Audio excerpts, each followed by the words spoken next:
निर्भीड निष्पक्ष वृत्तांकनाचा बुलंद आवाज, राजसत्ता न्यूज।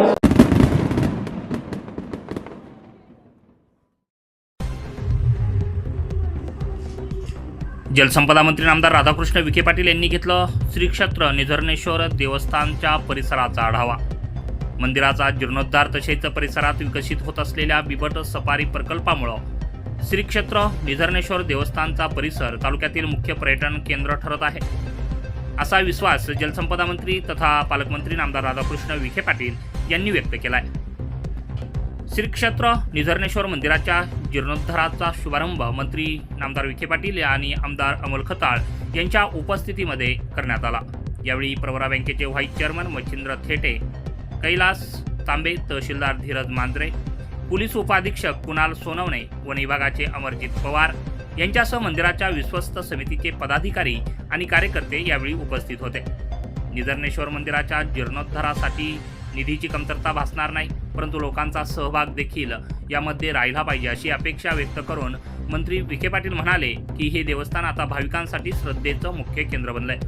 मागील काळात मंदिराचा परिसरात विकास कामांसाठी निधी उपलब्ध करून दिल्यामुळे परिसराचा चेहरा मोहरा बदलला आहे।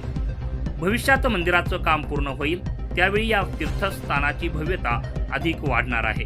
या परिसरात असलेले वन विभागाच्या जागेवर बिबट सफारी प्रकल्प उभारण्यात येत असून याचा आराखडा देखील आता तयार झालेला आहे। बिबट सफारी प्रकल्पामुळे पर्यटकांची संख्याही या भागात वाढणार आहे। मध्यंतरी राजस्थान सरकारनं उभारलेला काही व्याघ्र प्रकल्पांना भेटी दिली, त्या प्रकल्पांच्या धर्तीवरच या परिसरात देखील असा प्रकल्प सुरू करण्याचा सरकारचा प्रयत्न आहे।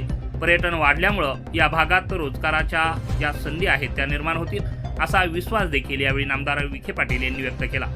आमदार अमोल खताळ यांनी देखील तालुक्यातील विविध विकासांसाठी महायुती सरकारच्या माध्यमातून मोठ्या प्रमाणात निधीची उपलब्धता होत आहे। या विकास प्रक्रियेला पालकमंत्री आमदार विखे पाटील यांचे मोलाचं सहकार्य लाभत आहे। तालुक्यातील देवस्थानांच्या परिसर विकासासाठी निधी उपलब्ध होत असल्यामुळे तालुक्यातील तीर्थक्षेत्र पर्यटनाच्या कामाला चांगली गती मिळालेली आहे। श्री क्षेत्र निझर्णेश्वर देवस्थानचा परिसर भविष्यात विकास प्रक्रियेचं एक मुख्य केंद्र ठरेल असं देखील आमदार अमोल खताळ यांनी सांगितलं आहे।